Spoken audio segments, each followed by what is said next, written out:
ఓ సోదర సోదరి మణులారా, మీ అందరి కోసమే భగవద్గీత.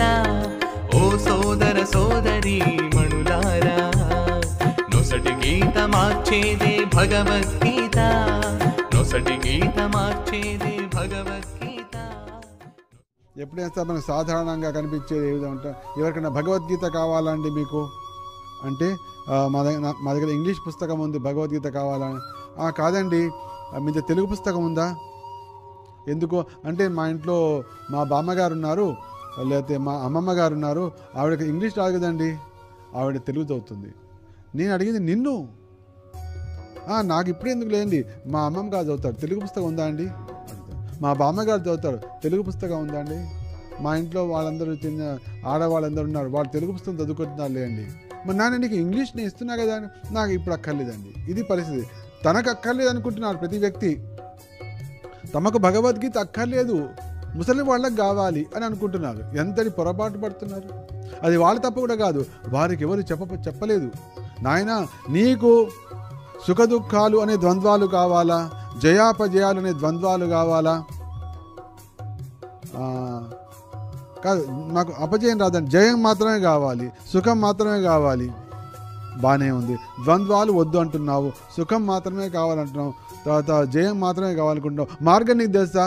తెలిస్తే ఇంకేముందండి, ఇది తెలిస్తే నేను ఇక్కడ ఎందుకు ఉంటానండి, తెలిస్తే నేను ఎంత పైకి ఎదిగి ఉండేవాడిని అని ఆయన అది చెప్పడం కోసమే భగవద్గీత. ఈ విషయం తెలుసా నీకు? భగవద్గీత కానీ భగవద్గీత మనం వైరాగ్యం వస్తుంది కదండి, సన్యాసం అవుతాం కదండి. నాయన, సన్యాసిగా వెళ్ళిపోయేవాడు, సన్యాసం తీసుకుపోతా అంటున్న వాడిని పట్టుకుని భగవద్గీత చెప్పడం ద్వారా అతడు ప్రపంచానికి విజయానికి ఒక తలమానికంలాగా అయ్యాడు అర్జునుడు. ఈ సంగతి తెలుసా నీకు? తనకు విజయం వద్దు అన్నా, నాకు విజయమే వద్దన్నాడు, అయినా కూడా గీతా జ్ఞానంతో పరమ విజయాన్ని సాధించాడు. నీకు ఈ సంగతి తెలుసా? తెలీదండి. తెలియదు కాబట్టే నువ్వు ఈ విధంగా మాట్లాడుతున్నావు. తెలియదు కాబట్టి ఎప్పుడైతే నువ్వు ద్వంద్వాల నుంచి బయటపడాలనుకుంటున్నావో 100కి 100 పాళ్ళు నువ్వు 10 కార్యక్రమాలు మొదలుపెట్టి 10 కార్యాలు మొదలుపెట్టి 10 కార్యాలలో నీకు విజయం కావాలి అనే నీకు సంకల్పం కలిగితే, సమస్త దుఃఖాల నుంచి నువ్వు విడబడేటువంటి పరిస్థితిని కలగాలనుకుంటే అప్పుడు నువ్వు భగవద్గీత వింటావు. ఇది దీనికి రహస్యం.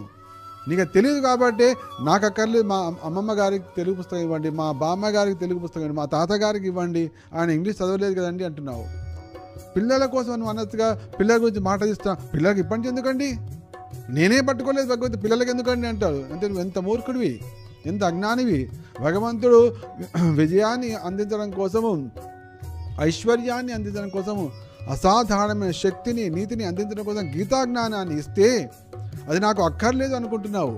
కానీ నీ దుఃఖాలను మునిగి ఉన్నావు, నీ జయాపజయాలను మునిగి ఉన్నావు, నీ సుఖ దుఃఖాలను మునిగి ఉన్నావు.